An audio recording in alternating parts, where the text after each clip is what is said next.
about what I think the last thing we talked about was the difference between a project and business operation.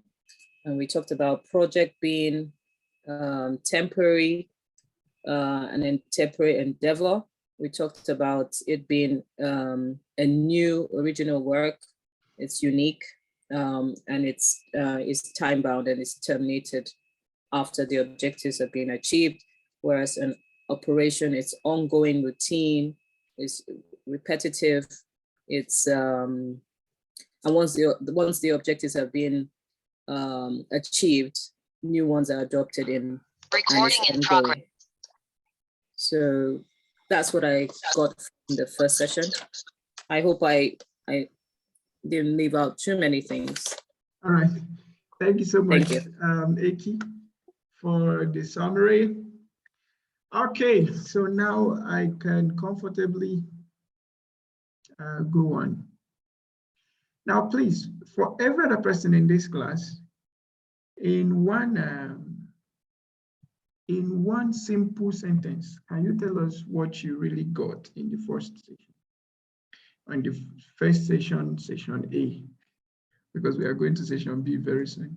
What did you get? What one thing did you learn in the first section? What one thing did you learn in the first section? What one thing did you learn in the first section?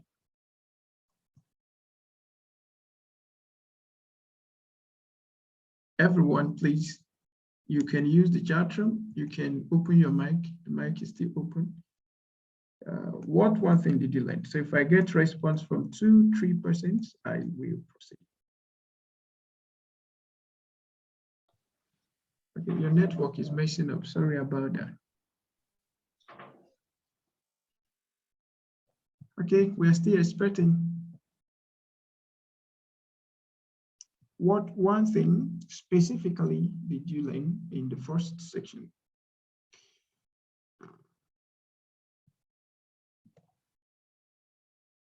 Everyone, I believe you can hear me. Hope my mic is not muted. Okay, my mic is not muted. What one thing did you learn in the first section? Only one, not two, not three. Just give us one.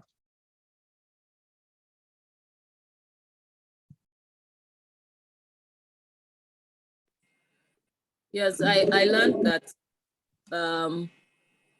being a project manager is not just for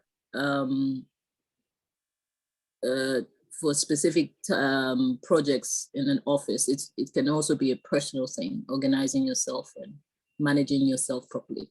Thank you. Thank you so much, Eki. All right, I need 1 or 2 more responses, then I will proceed.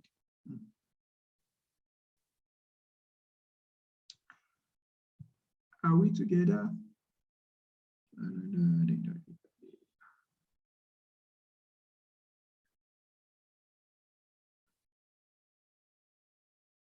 Okay, I hope it's not only me and Eki that is in this class today.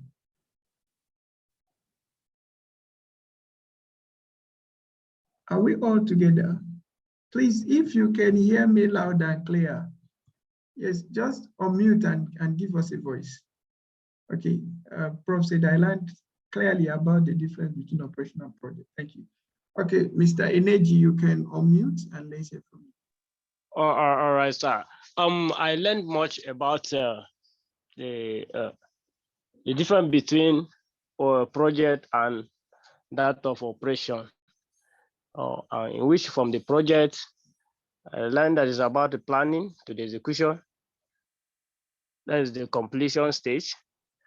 While from the program, from monitoring to that of anyway, almost forgot. So. Okay. Thank you. Thank you.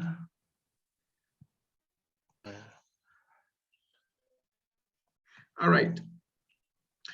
So let's return back to to class.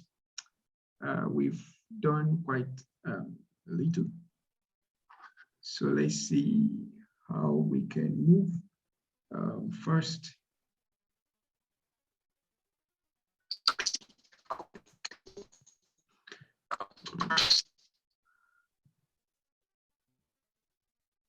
Okay, so we were on break before. Now we are going to, if you can see my screen, please kindly confirm by typing 11 in the chat room. If you can see my screen, please kindly confirm by typing 11 in the chat room. Okay, thank you for seeing my screen.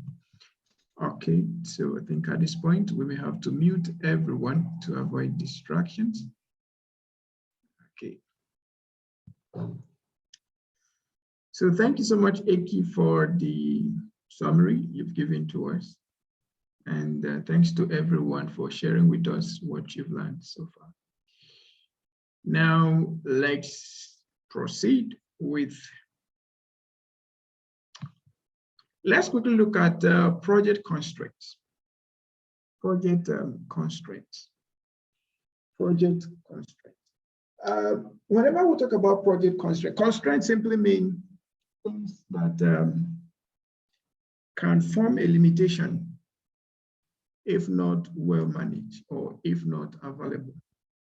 Things that can cause constraint, the things that can cause limitations to executing a project if not well managed, if not available. We call this particular triangle project constraint triple triangle, triple triangle, triple triangle. So it is believed, or it is summarized, that the major constraints to projects are the cost, the scope, the time, and the quality of the project. Now, when you take up each and every one of these, you could find out whether they are really true or not. Some instances, we have the other one we call the golden triangle, where we have 6 components inside. Okay, but I sincerely believe that the 6 components can actually be compressed into these 4 major constraints. For instance, we have costs, we have resources. I believe resources can be found inside cost. However, when we now begin to talk about the availability, the quality, the resourcefulness of a resource, then we can now begin to differentiate some of those things. But when we begin to look at it in the form of, when we begin to look at it in the form of cost, they need to be found there. Someone said I should please be louder. Please kindly confirm if I'm loud from your end. Because please kindly confirm if you can hear me loud and clear, very, very clear. You don't need any much volume again. Please kindly confirm by typing 11 if you can hear me loud and clear. You don't need me. Okay, so please. Okay, thank you. So thank you so much. So I believe with this simple chart here, with this simple triangle, you can actually manage your project with ease if you can manage these constraints effectively.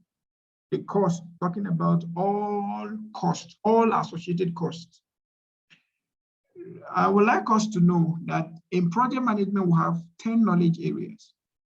Among the areas, we have the project integration management, project scope, project schedule, project quality, project resources, project communication, project risk, project procurement, project stakeholder management. And then we'll also have project scope management, right? Now, all of this joining together gives you the 10 knowledge areas. Ordinarily, each of these knowledge areas try to present you with the risks associated with the project in that particular area, all right? And each of these areas also have cost implications. They have scope implications. They have schedule implications. They have quality implications. So when we bring all of them together, we can then effectively use this triple constraint. So if you have any project at all, you could use this simple diagram to start from there and then move on to higher levels. All right. Now, other constraints like the 6 constraints generated from the 10 knowledge areas, you have your scope, schedule, and cost. Then you have additionally risk, resources, and quality. Right now, on the scope is telling you what exactly is the expected outcome. By schedule, by when should the output be delivered? So it's talking about the time. The cost talked about how much is available to achieve this outcome. Quality, how close is the outcome matching the expectation? Resources, who and what is required to do the work? And then risk, what can go wrong and what can be done about it? Now, I want to quickly say something about risk. When we say risk in project management, we don't really mean all about negativity. Risk in a context of project management simply talks about the probability, the uncertainty of an event occurring, of a situation coming up, which could result either to a positive or negative outcome. Now, in risk management, our assignment is to identify both the positive and the negative dimensions of the risk. While we are working on mitigating, reducing, or eliminating the negative risks, at the other hand, we are working on promoting, we are working on expounding the opportunities that will come with the positive risks. Now, when we say risks, it doesn't really necessarily mean negativity, right? I just want us to get that clear. All right, so this is the expounded constraints. But as it were, like I said, the major constraint will have the scope, schedule, cost, and quality. Right. Now, before I go to the next one, do I have any question in any of this? Do I have any question around this constraint, this project constraint? Any question here? I'll repeat this again. You cannot do any project effectively and efficiently without managing this constraint. Of course, by the time we say project effectiveness, we are talking about how good you're able to use or manage the task within the approved time frame. And then when we talk about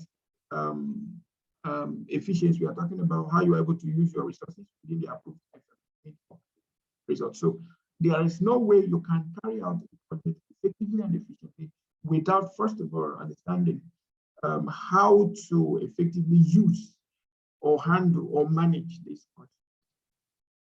All right. Okay. Do I have any question? If I should proceed, kindly type 22.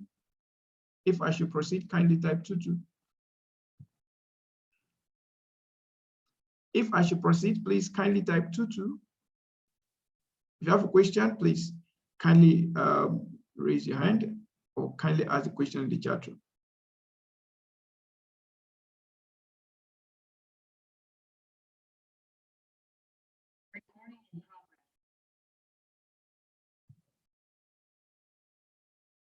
Can you hear me loud and clear?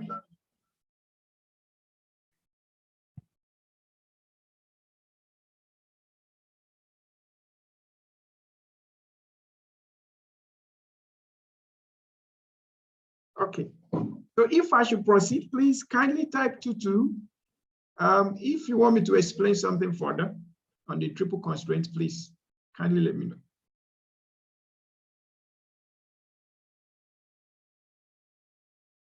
Okay, so someone is asking the difference. What is the difference between cost and resources? Okay. Cost is the associated financial implication for a task in a project. The associated financial implication of a task in a project. That's cost. But resources are the who and what that are needed to carry out the project. The who and what that are needed to carry out a project. So when having project constraints, we assume that the identification of the who and what and the cost implication that goes with them should be associated under cost or project budget. Eki, do you understand that? Did you get that? All right, thank you. Any other question? Now, quickly, let's look at the relationship of project, program, portfolio, and operations management. We've already looked at project and operations. So let's quickly look at project, program, and portfolio. Now, from the diagram you see there, you see that portfolio has to do with collection of different programs, portfolios, and projects, which could be independent or interdependent, related or interrelated. Okay. Programs are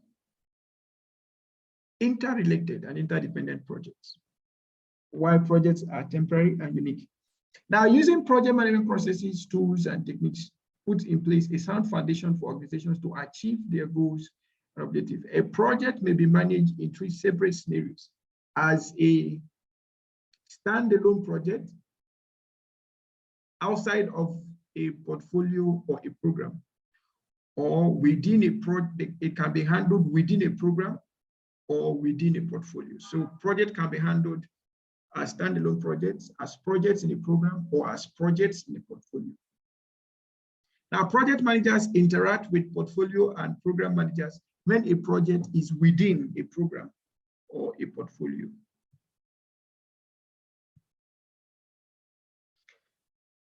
In summary, when we talk about portfolio management, it's all about defining and managing your portfolio hierarchy. Aligning your portfolio with your business strategy, and then monitor your portfolio's health in real time.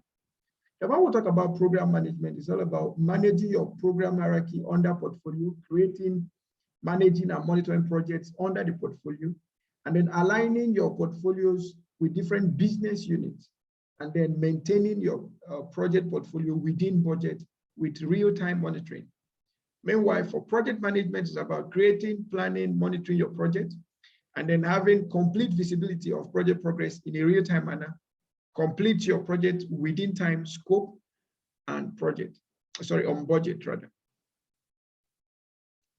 In further relationship, when it comes to within the business environment, the portfolio management delivers the business value.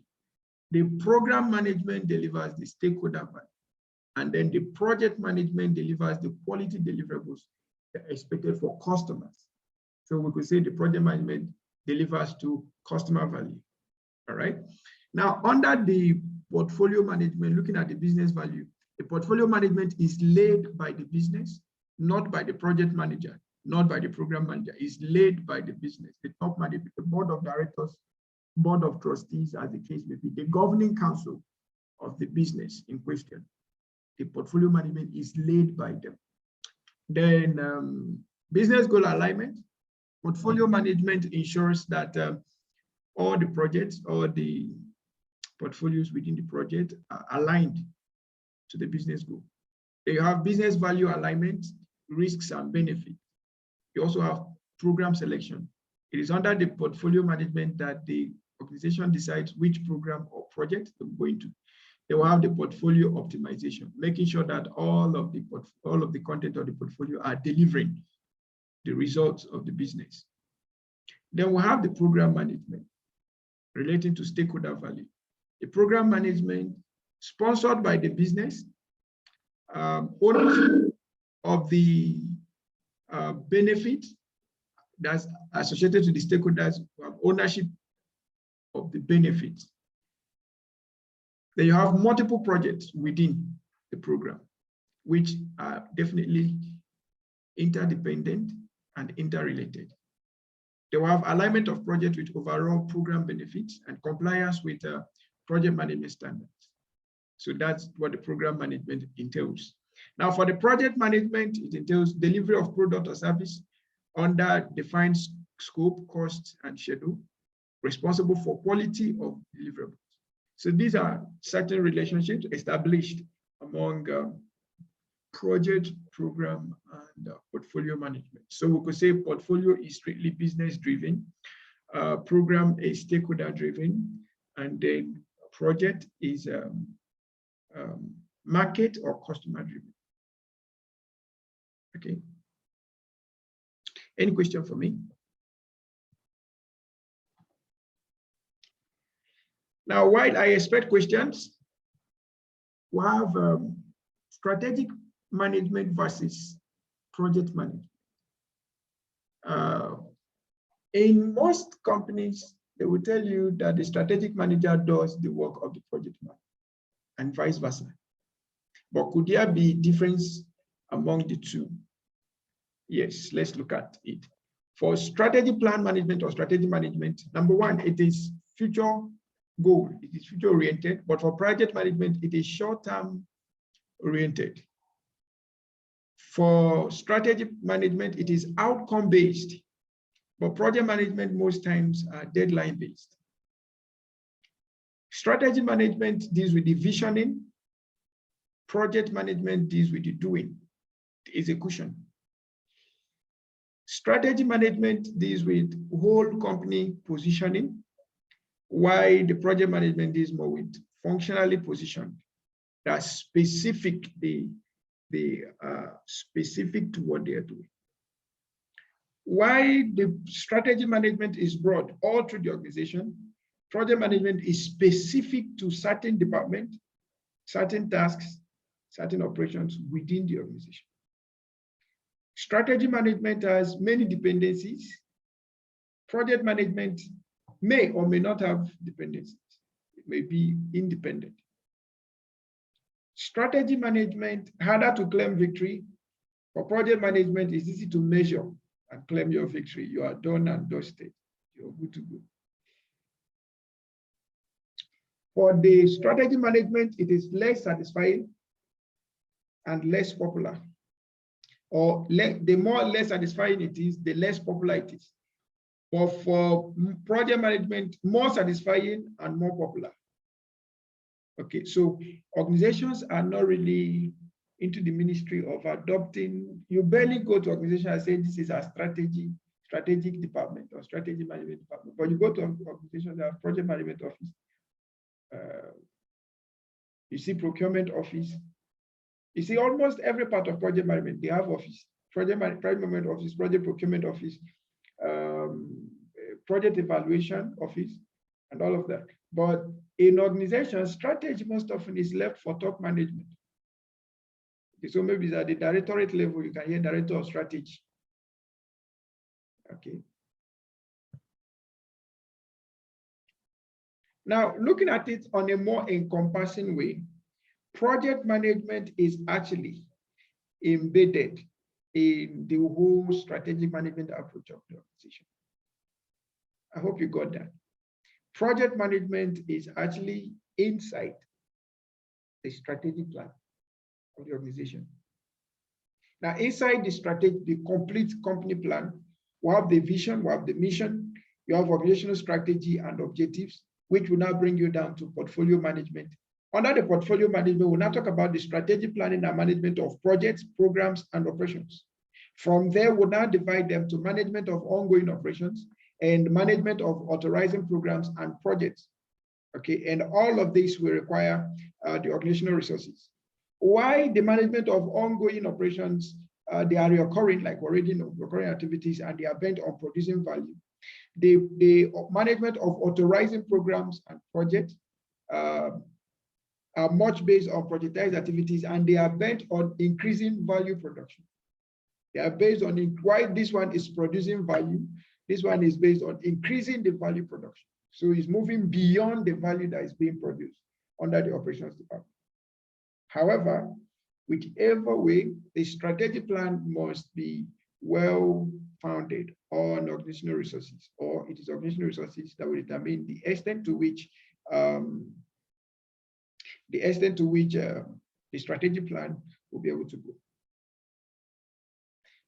So if I ask now, strategic planning or strategic management versus project management, which one is on a higher level? What will be your answer? Strategic planning and project management, which one is on the higher level? Project planning or project management or strategic planning?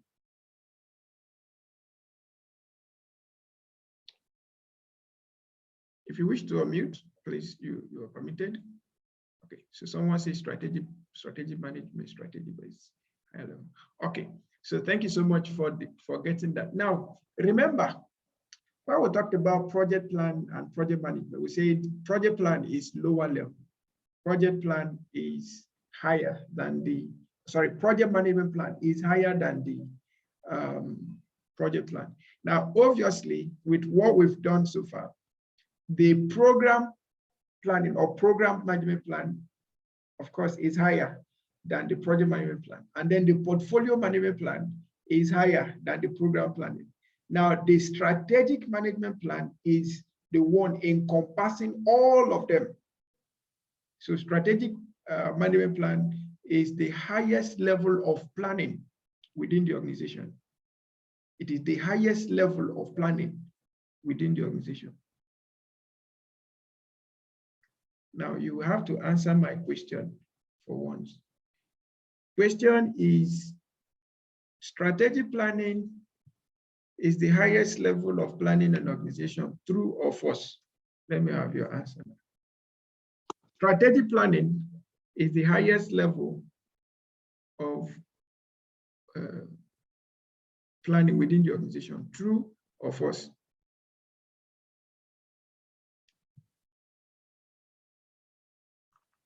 I'm expecting your answer in the chat room.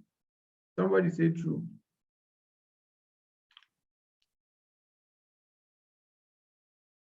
I'm still expecting your answer in the chat room. Someone say true. So let me have the third person to either second or alter.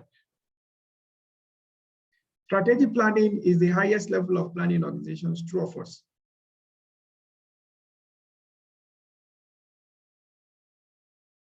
True or false? True or false? Two people only answered. Okay, so somebody else said true. Okay, so I'm asking another question.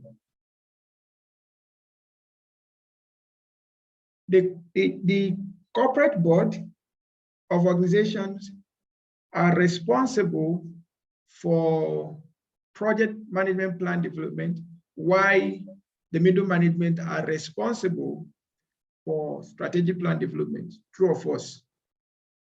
Why the governance board of any organization is responsible for their project plan development, the middle management is responsible for strategic plan development, true or false?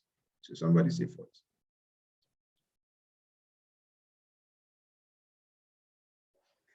All right, thank you.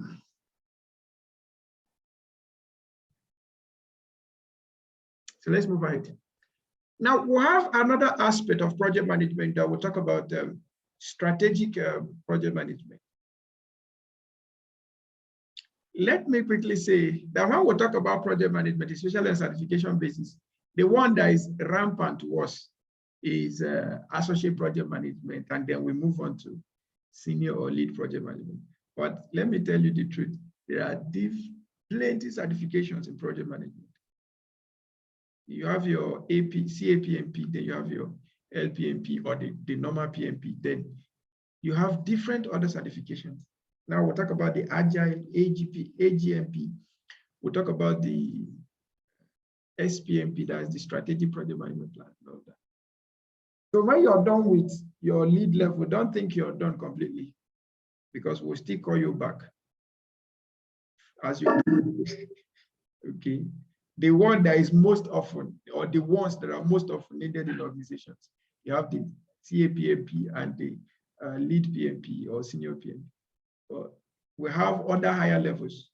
Even program management has its own certification. Portfolio management has its own certification. So while I only introduce strategic project management, just have it at the back of your mind that there is a bigger course on this. So we've looked at strategy or strategic management, we've looked at project management. Now we are now looking at the merging of the two.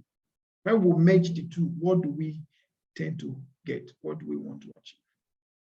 All right. Now the processes involved there, or the components involved, is that first, before we could build any project.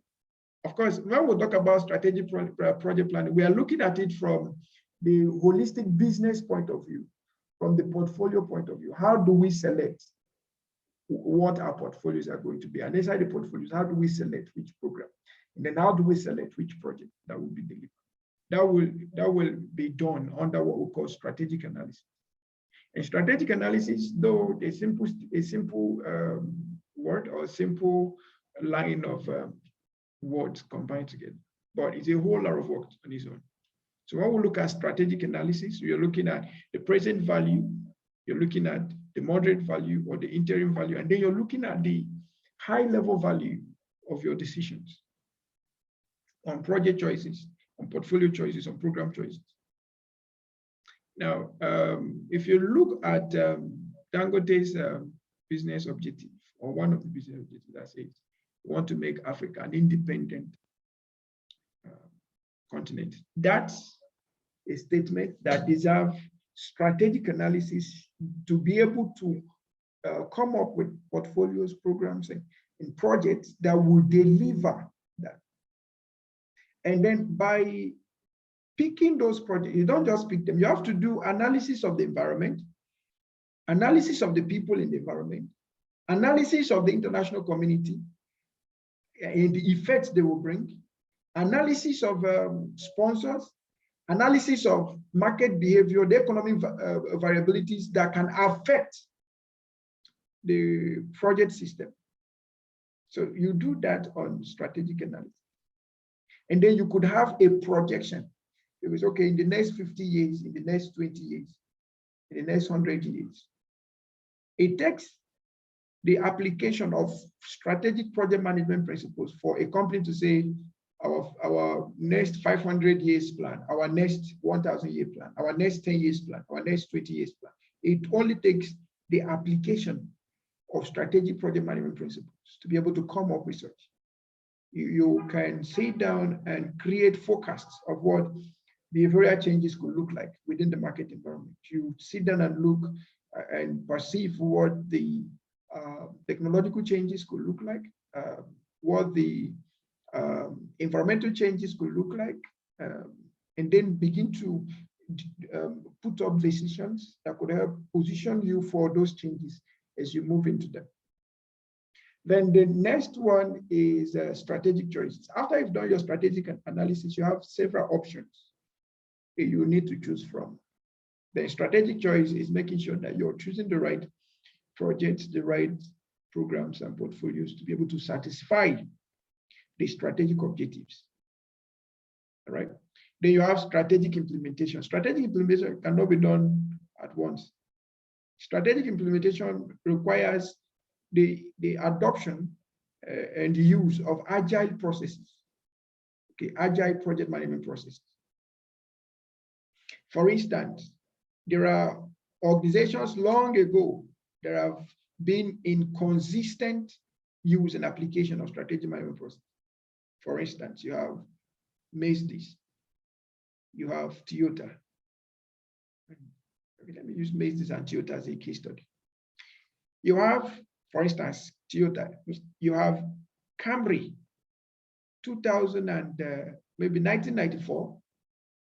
Then you have 1996, 1998, 2000, 2002, 2004. Then you have 2008. You still have 2006, 2007, 2008. Then you have 2010, 2013, 2017 or 2018. Now you have 2018. You have 2021. Okay, 2020 and 2021. Now, the same product, but has a long thinking approach, a long mapping that will continue to deliver value on the people on that value chain. If you look at the film industry as a case too, before we used to have movies, you have part 1, part 2, right? But now you have people transforming their movies to cinemas. You have movies transformed to seasonal movies. Season 1, season 2, season 1A, season 1, episode 1, episode 2, some will have up to episode 50. They come back to season 2 with different episodes. What are they doing? It is called strategic implementation, agile management approaches, agile management approaches. So instead of having a one-time and one-off return on your project, you're having a sustainable return, sustainable impact, sustainable value chain for your product.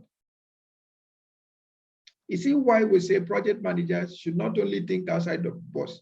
If they think outside the box and one day look back and find out that the box is still there, they might be forced to go back and check if there is anything they left in the box. But we say project managers should throw the box away. Don't even think outside the box. Think as there is no boss. That will help us in drawing from strategic implementation approaches, or generally strategic project management principles. Now, if you look at your organization and look at what we've been doing so far, so many organizations are still not, some have not even brought in project management, the traditional project management approaches, right? Why some have brought in project management, but it's not sustainable. They are not having sustainable value from what they're doing. Why some already have traveled far and now they are having sustainable value chains for their products, for their project. Okay. So as a project manager, you need to draw your organization, move your organization from the traditional project management principles and processes, which Nigeria and Africa is even still trying to find what it's all about, to moving them to the strategic age, to strategic project management approaches, that a company could produce a product now and know that in the next 100 years, if the world still remains, that product will still be improved on, that product will be innovated on, that product will be modified on, and then keep coming up with different values. Why should this be so? Because human behavior keep changing, consumer behaviors keep changing, the market situations keep changing, and you must have products that will satisfy the need of customers at all times, need of clients, need of those changing behaviors at all times. And remember, when you're building a brand, but at the same time, you want to build something that is sustainable, right?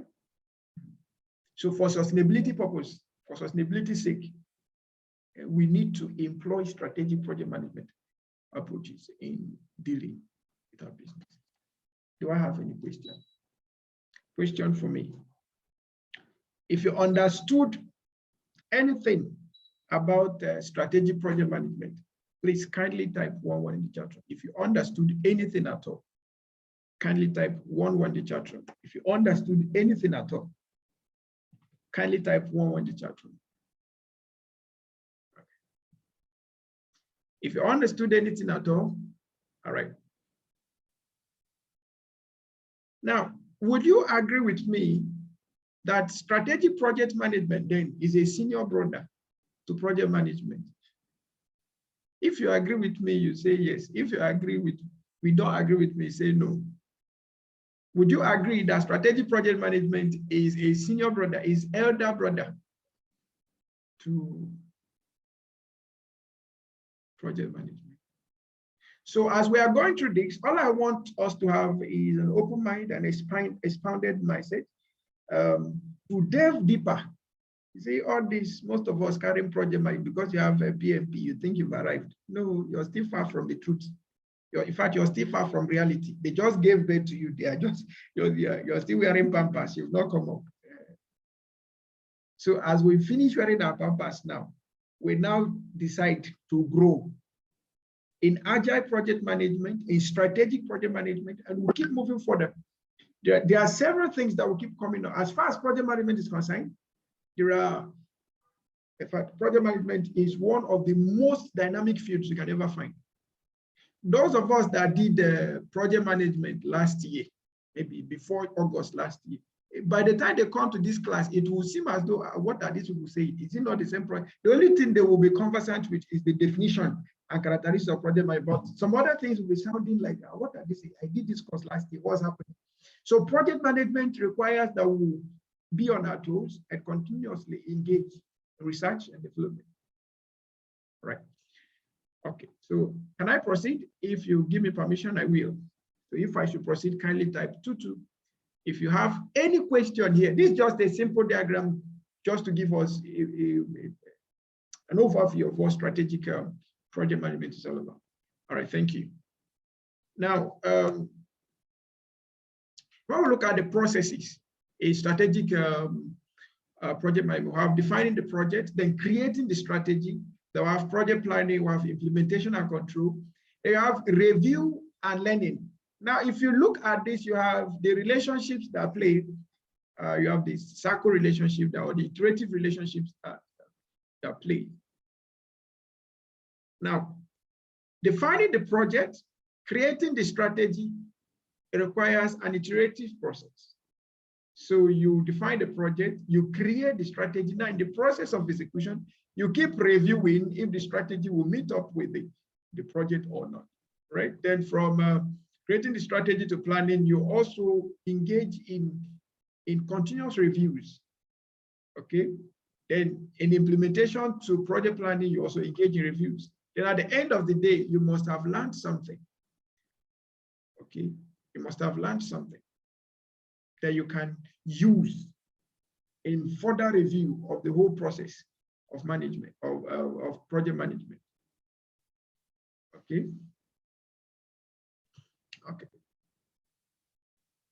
Some of the information here are sourced outside of the project management book of knowledge, right? So you'll see some of the sources referenced down. Now for the project, strategic project manager, we have the strategic project manager, first of all, should have strategic foundations like business thinking, strategic thinking, asking the right questions, goals and critical success factors, and then outcomes and benefit. The project manager should be able to engage in these things, think strategically for the business, and then asking the right questions inside out, both in the internal and external environment, right? Should be able to ask the right questions. And then be able to clearly define what expected outcomes and benefits are for any project. Then we have, where are we now? We are still on the premise of situational analysis and strategic positioning. That's where most organizations are still now. What happened? How did it happen? When did it happen? Who made it happen? We are still working more of with trends, trend, T-R-E-N-D-S, trend analysis. Yeah. So it happened that way. It happened. We've not really gotten to that age of, I'm talking of from the African dimension, we've not really moved into that stage of disruption, innovative disruptions. Okay, so on situational analysis, we are still dealing with problem and user needs and definition, stakeholder analysis, mapping and segmentation, and force field analysis. That's problem statement and stakeholder impact. You know, when I was going home yesterday, while I was in the car, I asked myself a question. I said, first, I am definite that oil, like crude oil, came before the car. So who discovered crude oil? How did they know that inside crude oil, you have diesel, you have kerosene, you have fuel, the PMS, and then you have other gas coming out from it? How did they know? Then how did they come to know that fuel is the best for car?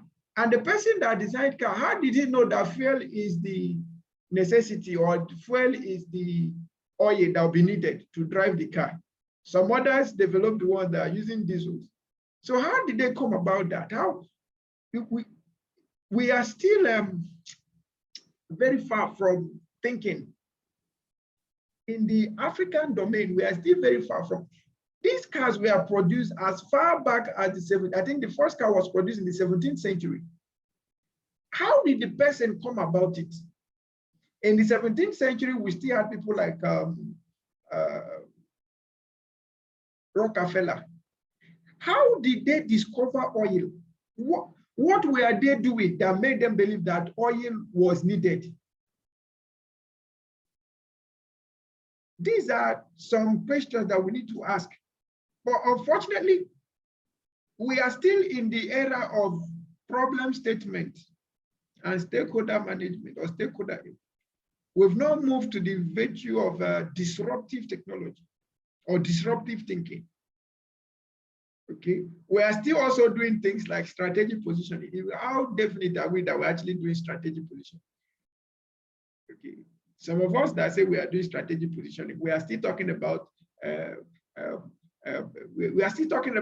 how to handle our market within the industry. That's more of what we're doing. Okay, we are still looking at who is our competitor and who is not our competitor. We have moved outside of those realms. Okay, we've moved from phase two. And I'm not saying that we should not take note of those things, but those things should be, there are things that should be like common sense to us right now. And then we are still dealing with competition every day. Instead of us to think of how to create better value, we are now thinking of how do we outsmart, how do we get better, how do we make sure that we are the best in the market over our competitors. Anytime you create a system for comparison, you're already out of the market. Your business model shouldn't be designed for comparison. Do you get what I'm trying to say? We are still on that era of SWOT analysis, resources and capabilities, so that we can be seen as the leader, the challenger, the upcomer, and all of that. We should be more than that. I love Flutterwave. The new era companies, they are massively disrupting the industry completely. Paystack came in and then they did a very great work. But I think they were sunk with the success, the irony of success. They got into the irony of success. So innovation became poor. They couldn't do marketing as they ought to, and then partnership, collaboration activities dampened and all of that. So they ended up selling off Paystack to Stripes. Stripe has been there before Paystack came up. So how come that Paystack didn't buy Stripe as an old company that didn't know how to think? That's to talk about companies that have, from their foundation, they've been engaging strategic management. They know that, oh, there may be a point where we might not be able to think it up, but we should be able to collaborate, partner, or buy off those who can think ahead of us. But you look at Flutterwave. Flutterwave in Africa today is the richest financial institution. The richest financial institution, Flutterwave. But they were, I think they started in 2010 or so. Just look at the shortest margin because of the disruption they are bringing in. They are taking over the whole system. We have Remita before the introduction of Paystack, before the introduction of Flutterwave. But Remita had, somebody would say people should focus on their niche. Yes, there's nothing wrong on focusing on your niche. But building a system that gives you a better portfolio is better off. So Remita has customized itself to government. In fact, government had made Remita a household name in Nigeria, maybe in Africa, some part of Africa. If you remove government, Remita can never stand. Nobody can. In fact, Remita will not stay up to 7 hours before they will declare bankruptcy if government remove their hand from Remita today. But those guys are supposed to think beyond. If Nigeria could buy their idea, why don't they go to generating serious impacts that might even be more than PayPal? PayPal thought beyond US. American Express thought beyond America. So we in Nigeria even want to use paper. We use paper, not that we want to use paper. We use paper. We use Stripe. We use Payoneer. So why is it that our own people, they are just concentrating within Nigeria? Facebook came up with a global invasion, a strategic objective to invade the whole globe. Facebook today remains the only country, the only company that has population of continents compressed in it. As of 2018, it was recorded that Facebook had over 4 billion people. 4 billion people. Do you know that that Facebook guy called Mark Zuckerberg is more than president of nations? Because he has more people he's controlling than most presidents. He can put up an information on his platform that can cause trouble forever and ever, just like what happened between Twitter and Nigeria. Just like that. So we should be able to move from where we are now to where we should go. And where should we go to? We should be looking at strategy definitions, defining cost leadership, differentiation, having strategic positioning that will take us beyond boundaries, and then having strategic analysis checklist, and then having project outcome. Then also we should be able to move, or how do we get there? Through project roadmap, smart outcomes, setting outcome priorities, linking the outcomes deliverable, benefit realization planning. See, there is nothing wrong if your company serves value across Nigeria. Instead of one spot, there is nothing wrong if your company should serve value across Africa. There is nothing wrong if your company should serve value across defined languages. Now look, take for instance, Alibaba, AliExpress. When you go to their website, you can choose the language you want to be served in. And there is no country in the world that does not have the impact of Alibaba. Now, the project of creating the website, remember, it was done the project was done long time ago, but the impact, the outcome is what we're feeling today. And even when we are gone, it will still be there.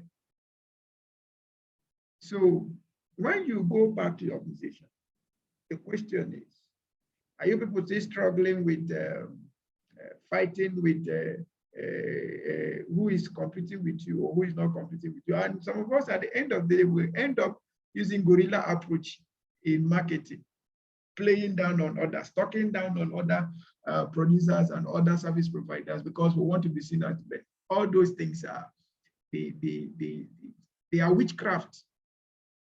They are not effective in any way. At the end of the day, it's your company that will suffer. But let's move to the era of disruption. There are certain workshops you need to start looking out for. Workshops that will shape your mind and give you ability to think creatively, critically, strategically. There are workshops you need to look for that can change, alter your brain system completely and empower you to think not only outside the box, it will help you to think outside of the moon. Okay, all right. From what we are seeing on the slide here, I trust you understood a little of what I'm trying to say, because it burdens my heart sometimes when I see people who come to you for loans and tell you, give us loan. Okay, what do you want to do? Use the loan for? Want to use the loan for business? Okay, what business? Some of them will never know the kind of business they will say. When you give us the money first, we'll now go and know what business to do.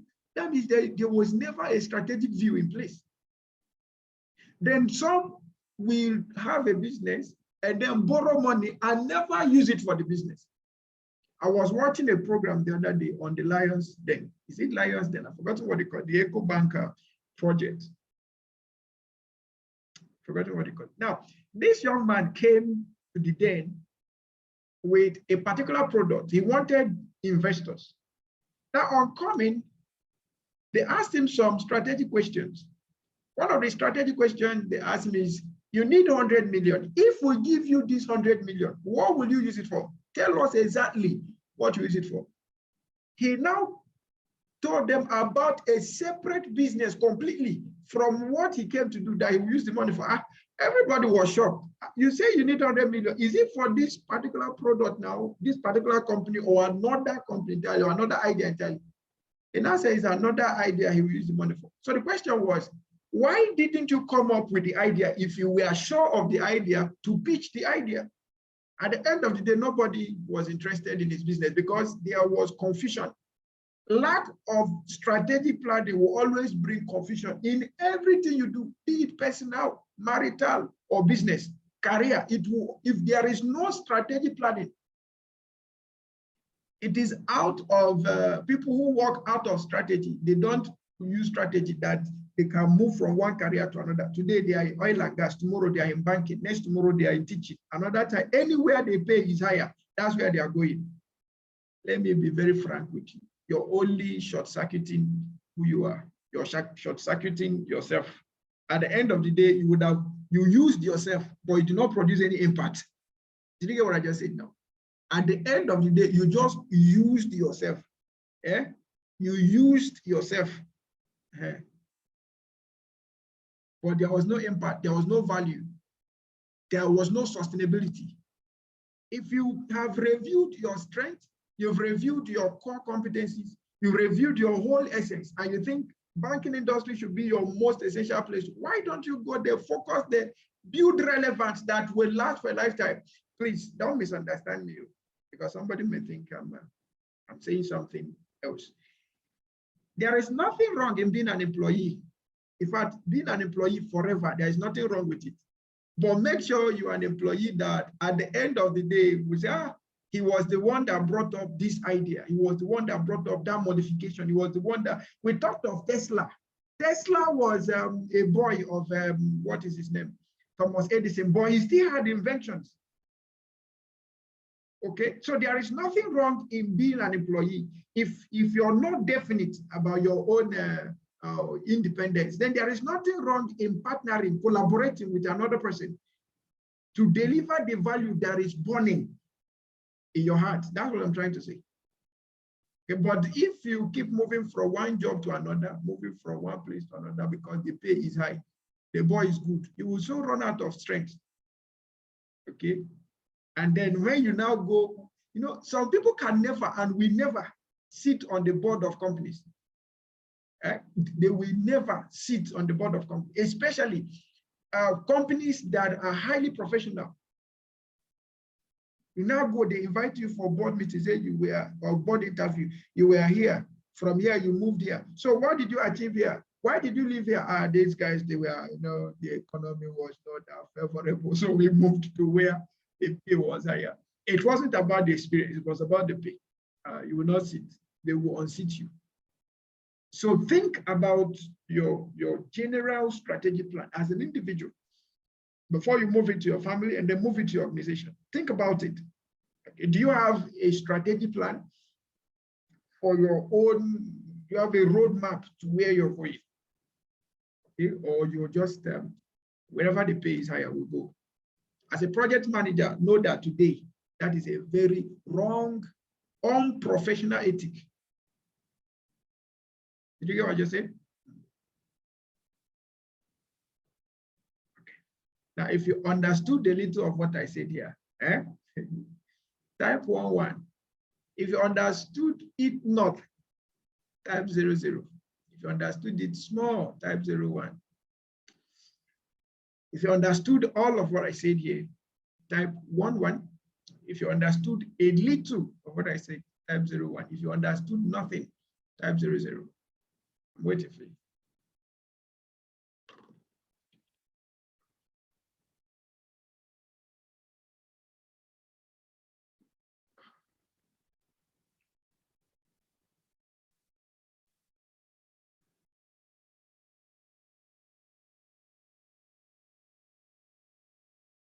Okay, so I believe I can proceed. Another area that most often tries to bring some confusion is an area of product management versus project management. Product management versus project management. So let's look at the discrepancies that exist between these two so that we can have a better understanding of them. Now, product management deals with researching, setting product vision, communicating vision to stakeholders, developing a strategic plan, creating and maintaining product roadmap, product vision and goal formulation, user understanding, marketing strategy, and market analysis. While the project management deals with breaking down initiatives into tasks, planning project timelines, allocating project resources, monitoring tasks, task completion, communicating progress of the project to stakeholders, focusing on deadlines and budget, regular status updates of performance of the project, managing budget within a project, and then managing risks. These are some of the distinguishing tasks that exist between product management and project management. So if you look at product management, you find that that is more of a holistic approach, while the project management is specific approach to handling a particular task or product. Now, product management, or will I say inside product management, you have projects, or inside product, you have projects that comes out. So if you have a product that you want to develop, you need a project to do that. So for any project, for any product to stand, you need a project to build that product. So in essence, product management exists before, during, and after the project. I'll repeat again. Product management exists before, during, and after the project. The product management exists before, during, and after the project. I hope I'm not confusing anybody. If I'm confusing you, type 00. If you're understanding me, type 11. If I'm confusing you, type 00. If I am not confusing you, if you're getting what I'm saying, type 11.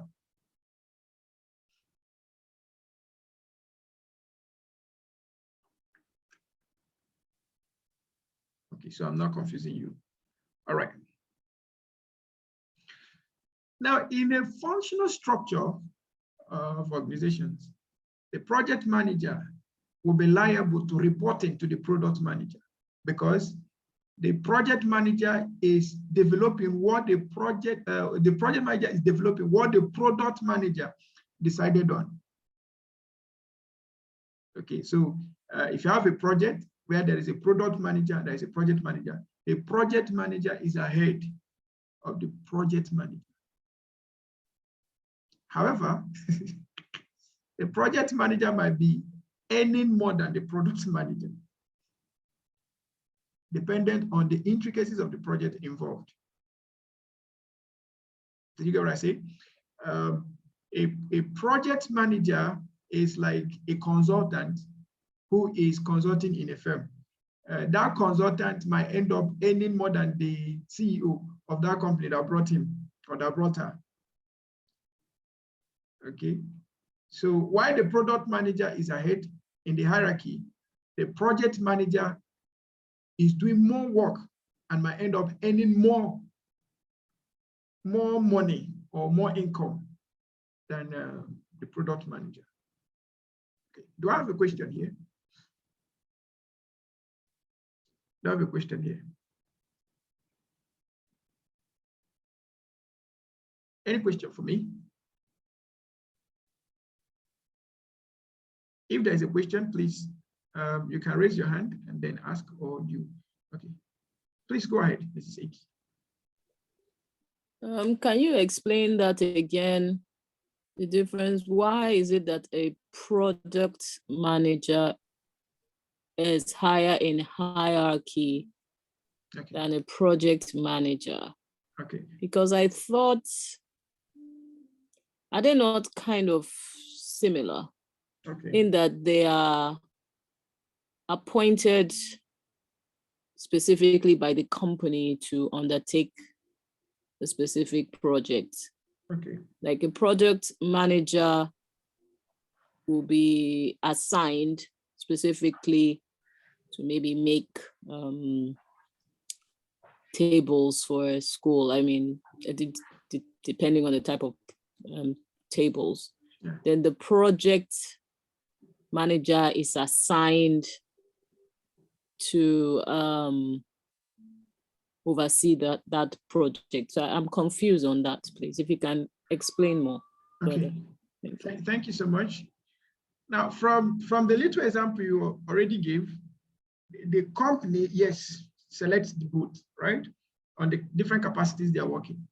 But from the instance you already gave now, the instance of designing or constructing a seat for a school or maybe for a company, the first person that the company will reach out to is the product manager. It is the responsibility of the product manager to do the product analysis to find out if that product is really a necessity for the company. So he's the one that will decide if the product is worth it. He's the one that will decide the product objectives in line with the business objectives, which will be the product objective, which will now be transferred to the project objectives. So it is the product manager that will provide the clarity to the project manager on what he or she is supposed to do. So this product manager, having had a template or a prototype of what he's having in mind as the end product, he is the one to provide the supervision for the project management team to ensure that they are working in line with to get the expected product. So the product manager or the project management team is reporting to the product manager, who will in line verify if what they are doing is in line with the product that they initially agreed on. Then the product manager will now report to the people that he had agreed to develop the product for them. All right, so is a functional system or in a functional structure, as it were. That's how it works. I said in a functional structure. However, there are other structures. We have a structure where we call the projectized structure. If you have a projectized structure, then we might not have need for a product manager. That means the project manager and the board of the company are working directly. So he's reporting directly to the either MD or CEO of the company. That's in a projectized structure. Then you also have another structure that we call the hybrid structure or the balanced structure or the matrix structure.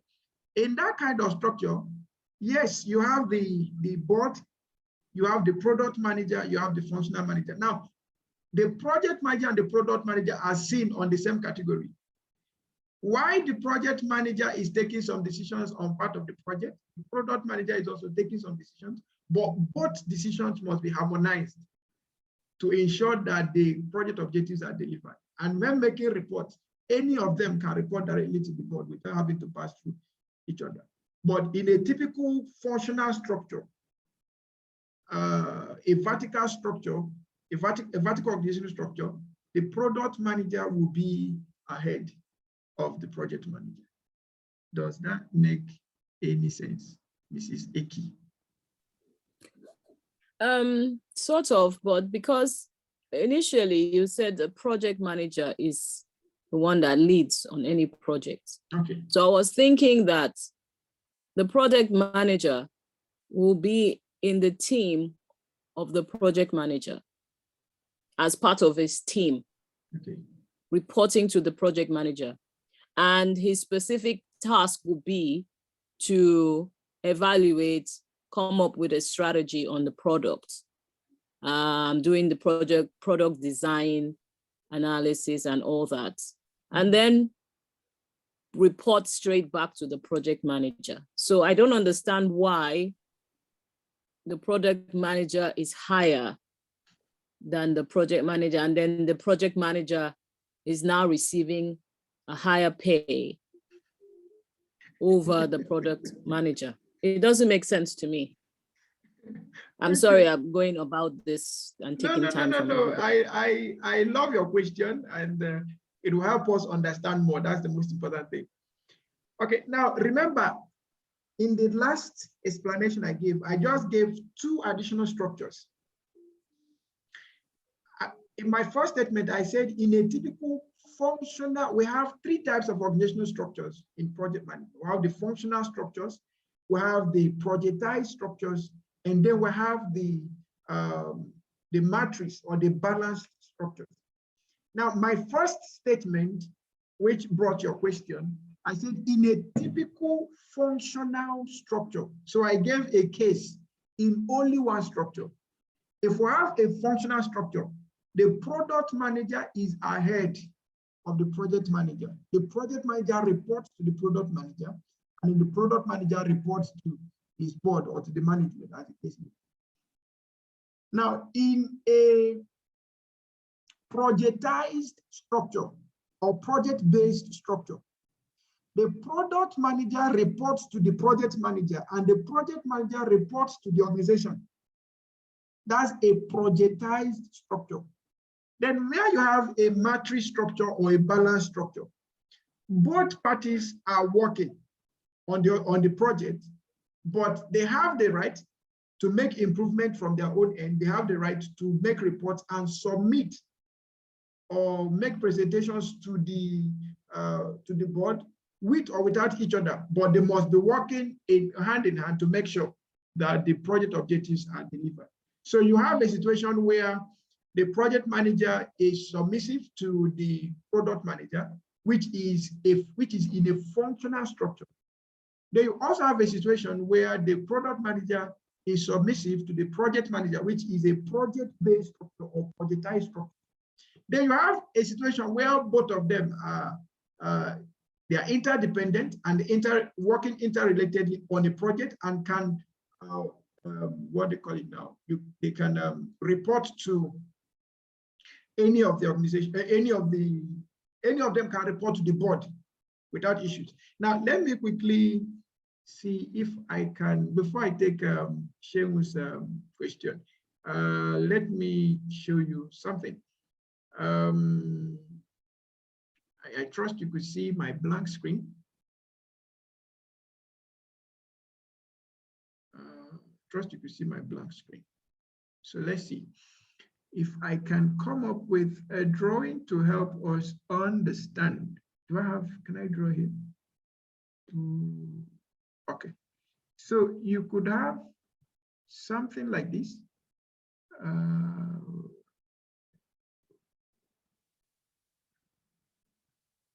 You could have a system like this. Just give me a second, I will come up with something.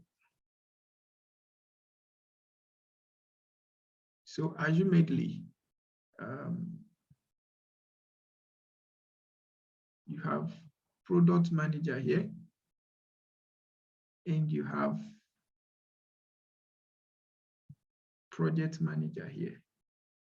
You could have this kind of order where both the product manager and the project manager are on the same level. This is what we're referring as to the balance matrix. You could also have another system where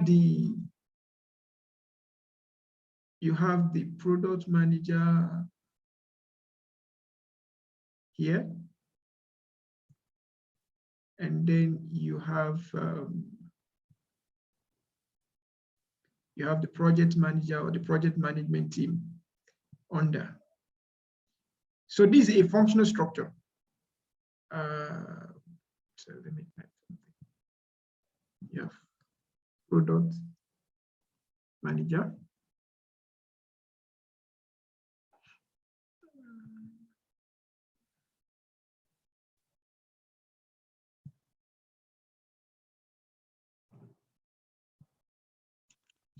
Right? You understand what I'm trying to do? So you have product manager and you have project manager.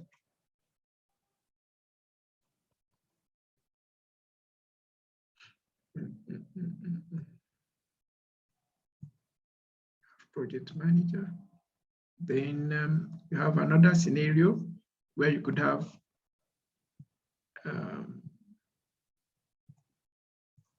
product manager here.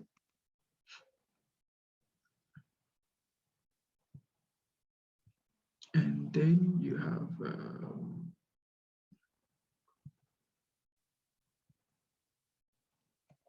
project manager.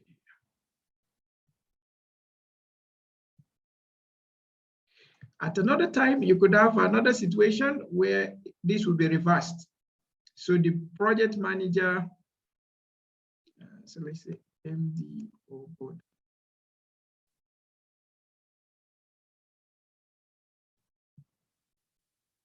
You could have another situation where this is reversed. The project manager now comes up here and the product manager goes down there. Now, for this particular approach,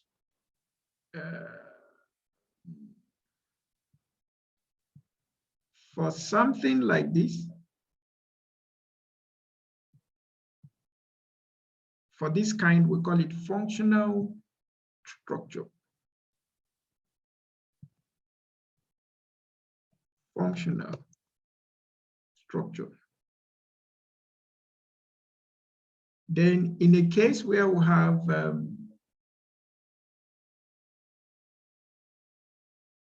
this,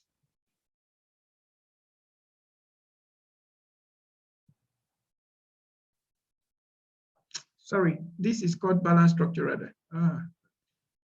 This is called the balance structure or matrix structure.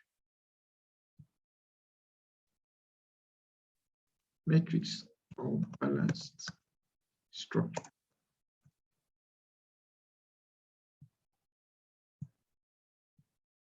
I'm writing several things here. So this one is called the functional structure. Now, in a case where this is reversed, so let's assume a case. Let's redraw this. We have another case as this. And then we have project manager. And then under the project manager, we now have the product manager.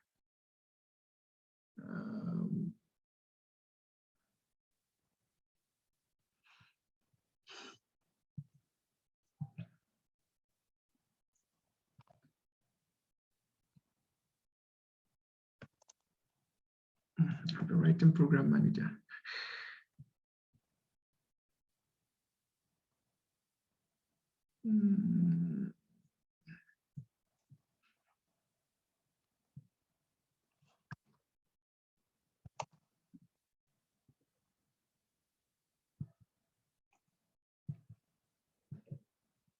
So this kind of structure is called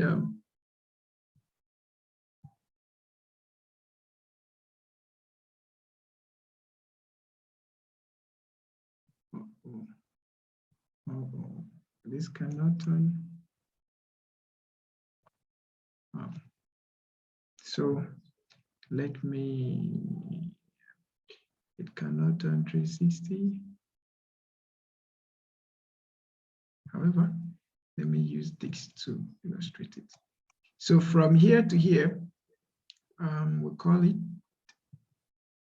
projectized or project-based structure.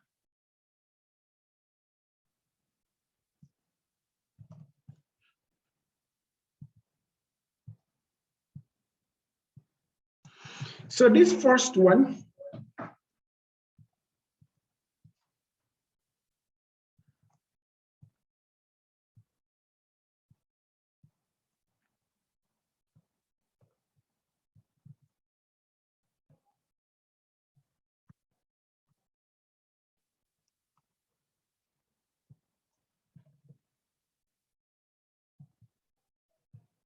the first situation is a situation of a balance structure where the product manager and the project manager are on the same level in the organizational hierarchy on the organizational chart, right?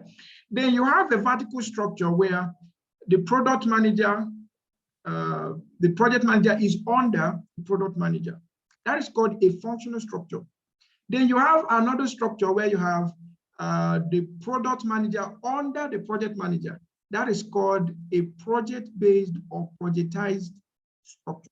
So do you understand the differences now? Okay, so you understand now. Okay, so I was given a definite statement with a functional structure. That in a typical functional structure, the project manager will be under the product manager. However, the project manager might be earning more than the project manager. The project manager might be earning more than the product manager. All right, but the project manager, have to submit to or report to the product manager first, and then the product manager reports to either the MD or the board. In a situation where both of them on the same levels, they can report to the board without any interference, or to the MD. In a projectized structure, the project manager is ahead. The product manager reports to the project manager. The project manager reports. Do I need any further explanation?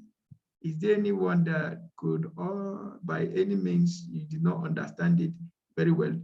I will definitely explain. Anyone? Okay, if we all understand it in total, please kindly type 11. If you don't, please type 00. I don't have any problem going through it over and over again. Okay, so I asked if you understood it, you should type 11. And Mahmoud was the first person to type 11. The last time he was the last person to type 11. So now he's the first person. Okay, so the last person to type 11, Pastor Joseph. Please, can you kindly help us explain what you have agreed to? You can unmute so that I will be sure of the understanding you people have. So, Pastor Joseph, you said 11. Yes, you agreed. Everything we said here, you agree. So please, can you help us explain? Yes, sir. I believe that the product manager seems to be like the consultant to the organization. Why the project manager seems to be employed by the organization, like the functional structure that you mentioned. Sometimes, like in my organization here, is like a projectized organization, because we are not producing oil, but we are managing the 30% oil derivation from the federation account. So you're part of the people that is making fuel not to be available. Sir? You're part of the people that is making fuel not to be available to us.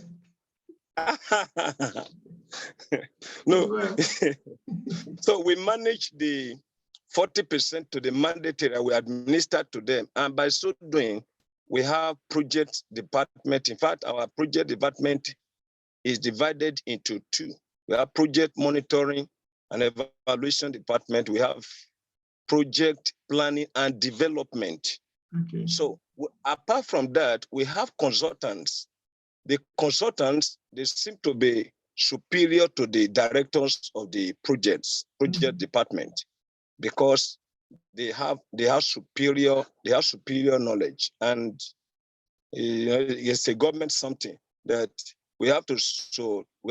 government will mandate us to have consultants. If you don't have consultants, it's like you have not designed, although we have our own plans, we have our own project plans, and we have the evaluation and the monitoring department. They are to monitor and ensure quality control, but they cannot do it without the consultants. So the product manager seems to be like consultant to the organization. Why the project manager, they are employed directly by the organization. Okay. That's what I understand by that. That's why I have typed 11 to some extent. Okay, thank you so much, sir. Please, if Pastor Joseph should remain in this class, type 11. If we should send him to go and release fuel for us, please type 22 so that we'll know where he belongs to. He cannot be here and our cars are parked at home. We are doing vote of confidence now. So somebody say 22, you should go 11 and 22. Okay. So that means he should partly be releasing fuel while partly being in class. All right, thank you so much, sir. I will take another person. Okay, Shenwu, please, can you help us with what your own understanding is? First, I would like you to help us. How many structures do we have on the board here? And then help us explain the structure. Shenwu, please, you can unmute and let's hear from you. Shenwu Olonsho.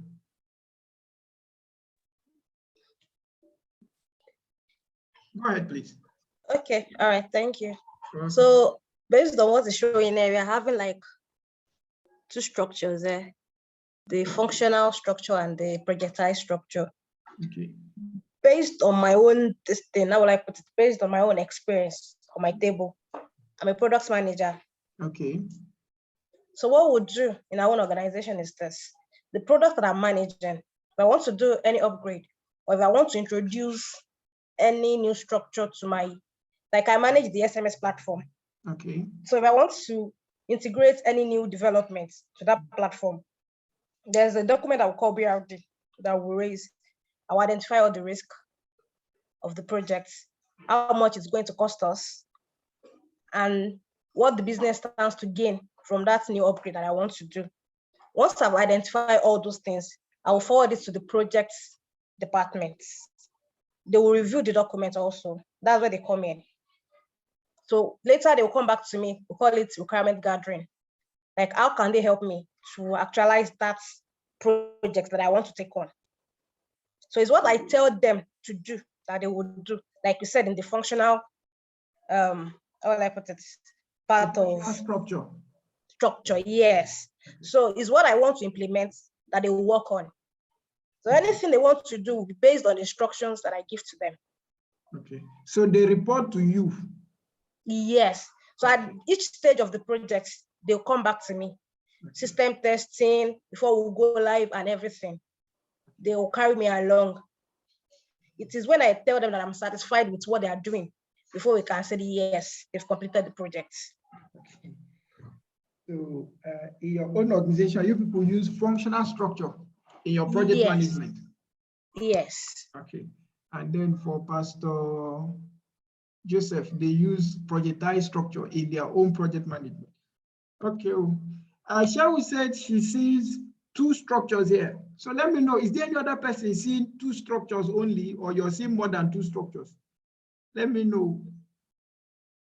How many structures are you seeing on the screen? Please, you can type in the chat room. Okay, somebody says 3, another person says 3. Please, if you don't mind, if you wish to unmute, you can unmute and tell us the 3 that you're seeing. She said he or she is seeing 3. Okay, so Eki, can we have the 3 you're seeing? Please unmute your mic. Okay, Eki had brought down her hand. Maybe she's seen another one. So those of us that are seeing 3, you can raise your hand. Okay. So which 3 are you seeing, Mrs. Eki? Okay, so there's the matrix or balance structure, there's the functional structure, and then there's the projectile structure. Okay. Those are the 3. Okay, thank you so much. So Shenwu, please, there are 3 structures here. You have the matrix or the balanced, which is a situation where both the project manager and the product manager are on the same structural cadre. That's the first circle you see here, or the first sphere you see here. Then you see the second sphere, which is a functional structure, which is where your organization operates. The product manager, the MD or board, product manager, and the project manager.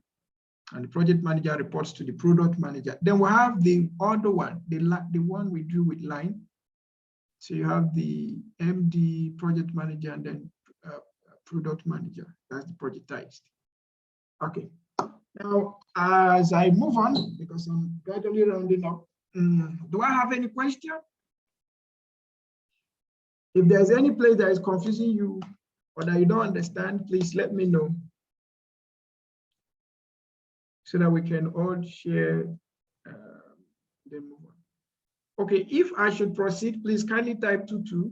If there is an area you need me to explain more, please kindly state so that we can move on. So you understand the different structures in project management right now. So let me return back to my slide. Thank you so much. Now, still on product versus project management. On the product management, we have product visioning. It's just like repetition of most of the things done in the other one, but more of the things you now look at is customer needs analysis, user journey, or what we call the customer, I think it's still part of customer experience. You have road mapping, feature mapping, and developing the KPIs. Okay. Then part of project management is issue tracking and then vendor management. Between these two, the synergy that holds them is the release planning. Like you heard from Shem, who said that anything they want to do, they will still come to her. Like they want to do testing before they go live and all of that, they need to plan it together, right? You have stakeholder management, you have backlog management, I have communications plan. When we get to agile project management, we'll talk more about backlog management. Okay.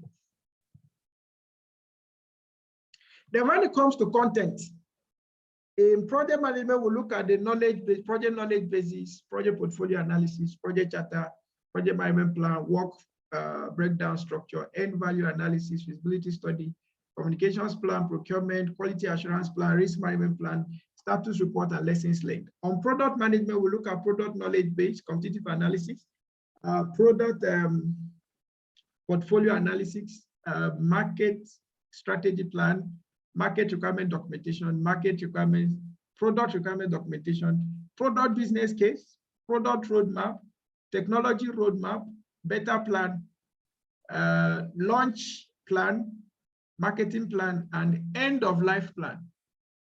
Okay, so these are some of the different knowledge comparisons that we have between product management and project management. Now, quickly, let's review the session objectives.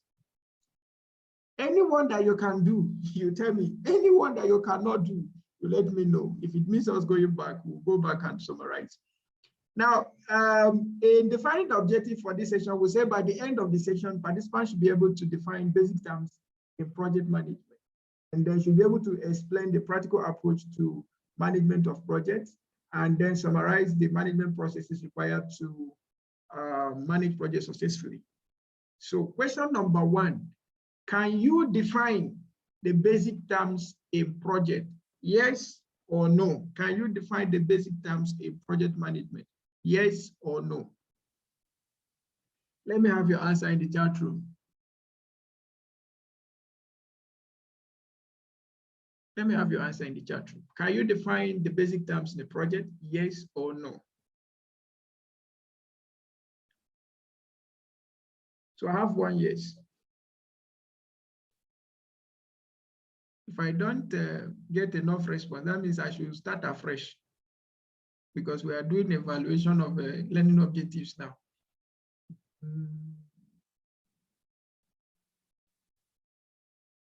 There's only 1 person that has said yes. Can you define the basic terms in project management? I've only seen 2 people say yes.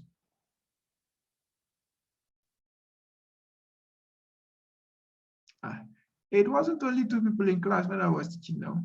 Even till now, it's not only 2. Can you define the basic terms in project management? And whether you even just reconnected? Yes, you can. Okay, that's my way.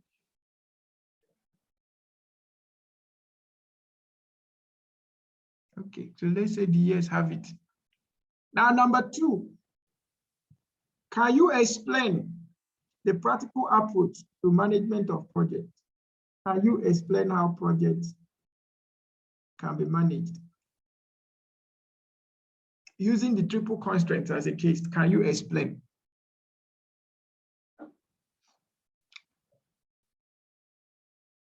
If you can explain, type 11. If you cannot explain the triple constraints, type 00.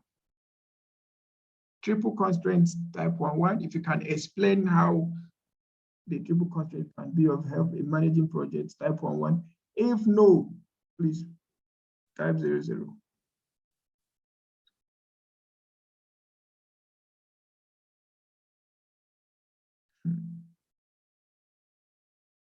Okay, somebody said 00. That's good. Two people say 00. That's good. Okay, before I even go on, please, for the people typing 00, do you know the project constraints? Do you know the project constraints? Yes or no?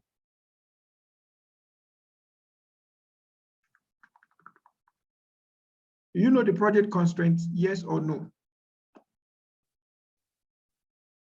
Yes, okay.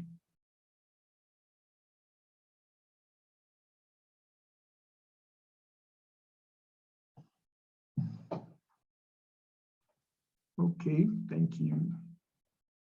I'm not getting good feedback. I need more feedback so that I can know the justification we have. Then question number 3, can you summarize the management processes, the project management processes to manage a project? Question number 3, can you summarize?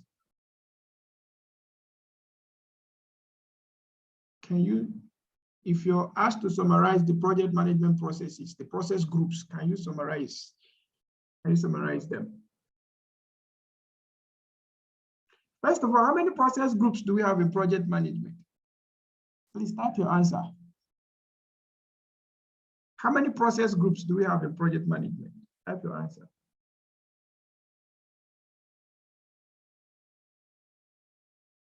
How many process groups do we have in project management?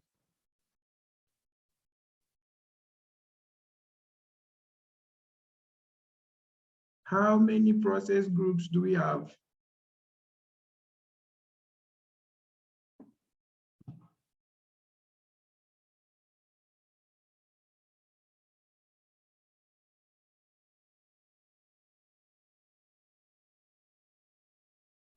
How many process groups do we have, men and brethren?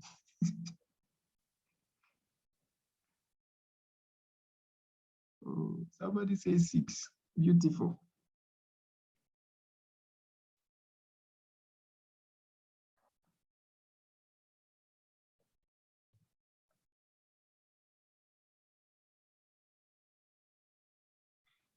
How many process groups do we have? Management process groups do we have?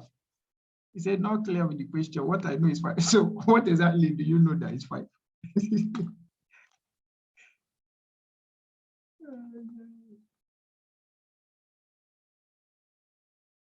Okay.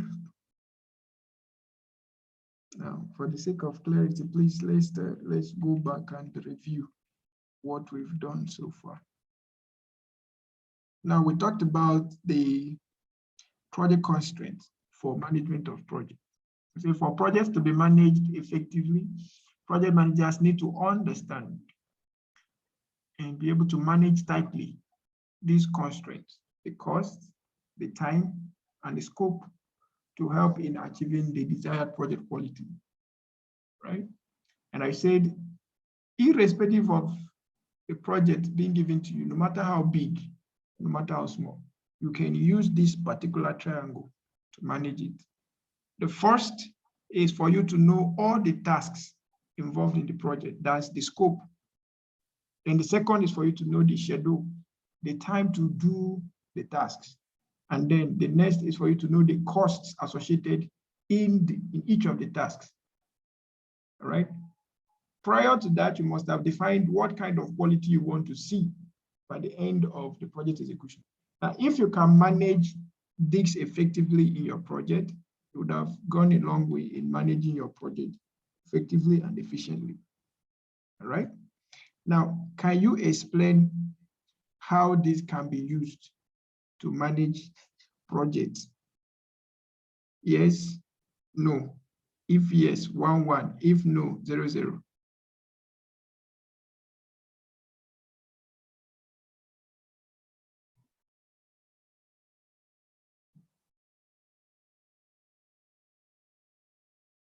I'm still expecting.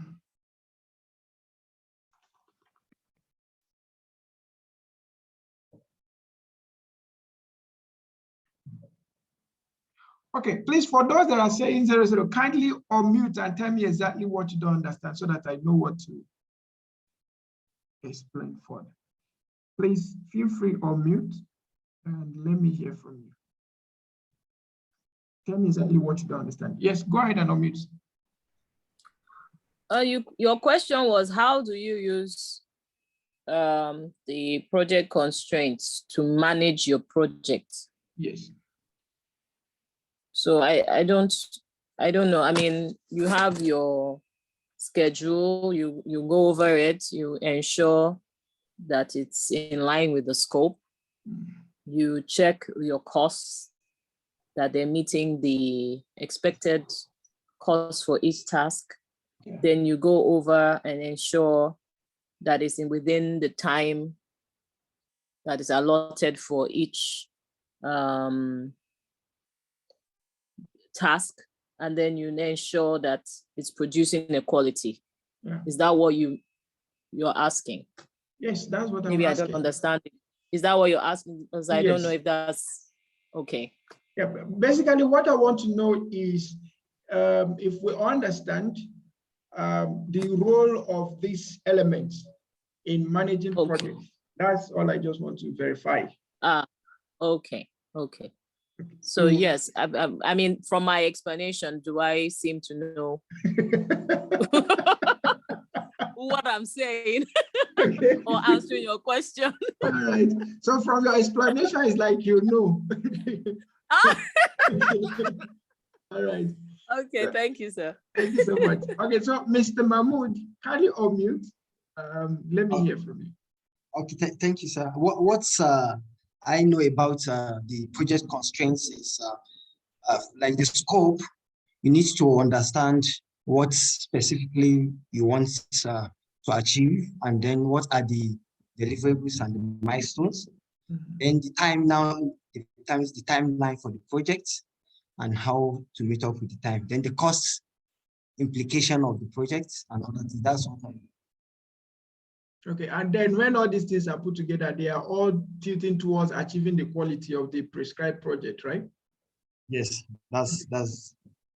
Okay, so my question is, if we have good understanding of this constraint, can it help us in managing projects? Mr. Mahmood, I'm still with you. Yes, it will, because like in my own organization, we are IT firm. So basically, we develop softwares. Okay. So what we do is we get the scope, and that is from the requirement gathering. Our clients will give us what is required. That is what we use to develop our scope. Timelines so that our developers can meet up with the need of the clients. And then we also look at the cost implications. So we use these 3 constraints quality products. In developing your product, right? Yes, yeah. So inevitably you can use this to manage your project, right? Yes, I can. So that's all I want to find out. Okay, so thank you very much. Yeah. Mr. Adeyemi, I hope you're seeing your people in my class. Okay. So is there any other person that has a concern with this particular thing? Like I said earlier, if you're given any project, just simply bring out your constraint and then look at what is the scope. The scope helps you to get clarity of what the stakeholder wants.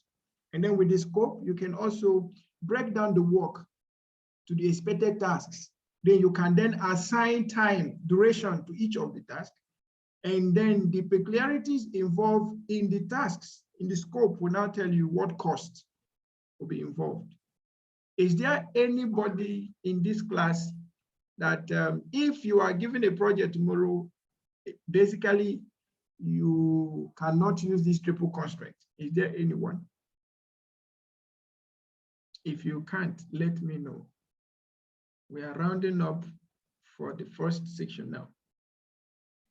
And then my last question was, can you summarize the project management processes? And in the process, I asked how many process groups do we have? How many management process groups do we have? Someone said he's not clear about the question, but he's going for 5. Then someone who was clear about the question says 6. So I'm going to ask again, how many process groups do we have in project management? So now, I think the question is clear enough. How many process groups do we have in project management? So let me have your answers. From a scale of 1 to 10, please choose your answers. From a scale of 1 to 10, choose your answer. Stop searching the internet and give me your answer. Give me your answer based on what we've taught ourselves here.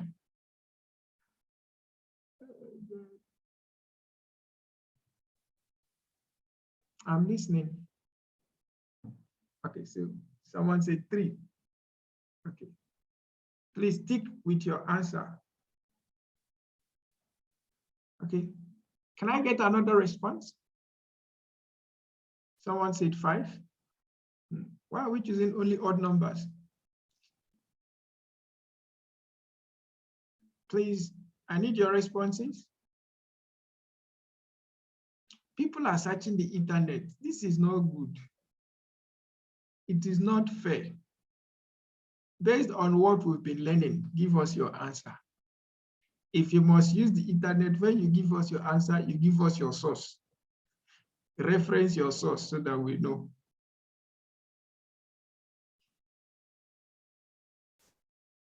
Our time is ticking so fast. Can we have more responses?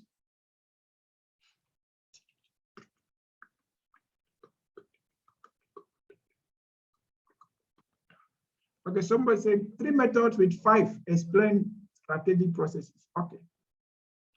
Remember the question is how many management process groups, project management process groups do we have? So someone said 3, another person say 5. Okay, so another person say 6. Thank you.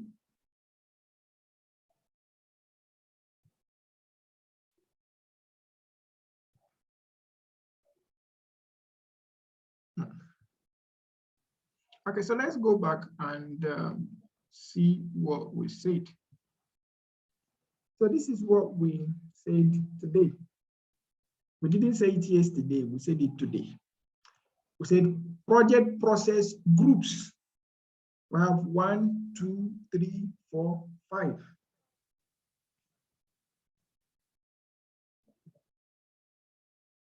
Going back again from here, we said project management is accomplished through the use of processes grouped as initiating, planning, executing, monitoring, control, and closing.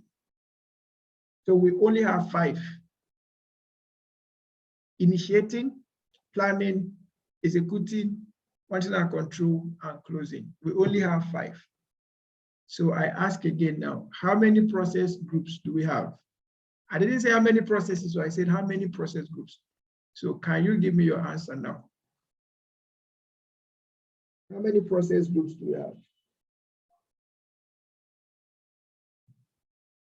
Someone said 5. How many process groups do we have?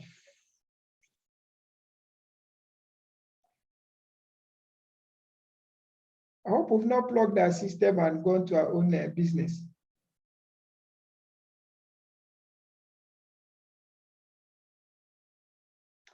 Okay, so we have 5 process groups. Now, I'm going to shut down my screen and I'm going to give free gifts to anyone who will be able to get this answer. So I need a person that is bold enough to give us a voice. You will get a very good gift from me today. So how many process groups do we have? Mention them. So this is why you have to give us a voice. Good, good, good, good, good. I will count till 10. No, 5. If nobody gives me any response, I will hold my gift. 1. Initiative. Okay. Planning. Okay. As a quality control. Okay. Thank you. Okay, sir. Mahmoud is talking now, sir. Initiating, Okay. planning, Okay. executing, Okay. monitoring, control, and finally closing. 5. Okay. So I'm having someone says initiating, monitoring, control, planning, organizing, control. Okay. And someone said initiating, planning, monitoring, quality control. So that is also. That is.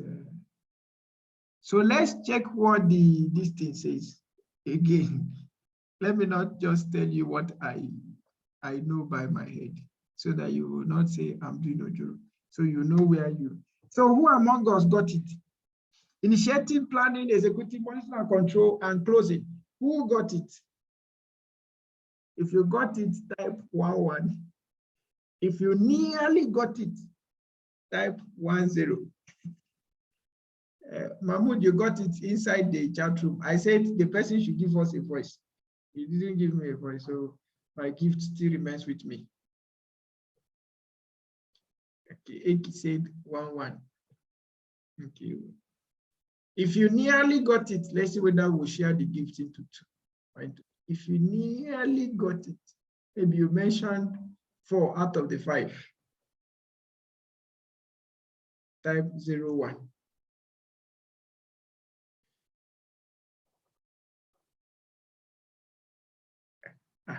All these people got it. I did not see it. I did not hear it too. I was expecting a voice. I did not hear. All right, ladies and gentlemen, we want to say a very big thank you for today. It has been an awesome time. I trust we learned something today. We'll be calling it a close today, and we'll be reconvening tomorrow by 3 p.m. Please make sure you join us to proceed. Tomorrow we'll be looking at project planning, and then we'll be looking at the project environment. So we'll still look at some of the things we've done today. So project environment, the environment that projects operating, that's the project environment. Then we'll look at project planning. And then if time permits us, we will look at corporate project governance. Okay, that's project administration. We'll look at that. Okay, so thank you so much. And do have a wonderful, wonderful evening. Now, do I have any question from anyone? In case you still want to make your payment, please, you are permitted to do that at least today. Or if you've not made any payment, please, the class tomorrow will be restricted completely to those who have made payments, right? And then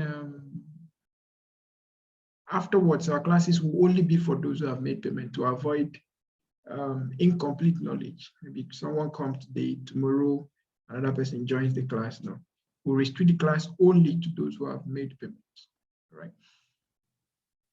Between now and tomorrow, you still have the privilege to introduce your friends and colleagues to join us. But after tomorrow, after the introductory lecture, we won't be able to take any other person to avoid incomplete knowledge at the end of the day. So thank you so much. See you tomorrow, 3 p.m. So if you are going to church, if you are going to mosque, please have it at the back of your mind that you have a class by 3 p.m. And you need to have enough rest after service, just to ensure that you are available in class. Okay. All right. Thank you so much. And see you tomorrow. 3 p.m. 3 p.m. Nigerian time, 2 p.m. Ghana time, 5 p.m. Kenya time, depending on where you're joining us from. Yes, you will get the video today. Yeah. As soon as it's uploaded, we'll get it, but we can only share the video in the Google Classroom. Okay. All right. Thank you so much. Thank you, and do have a wonderful, wonderful evening. We will send you the, what they call it, the performance review for today's class. Please kindly review accordingly, and then send in your review, please. Thank you. See you tomorrow by 3 p.m.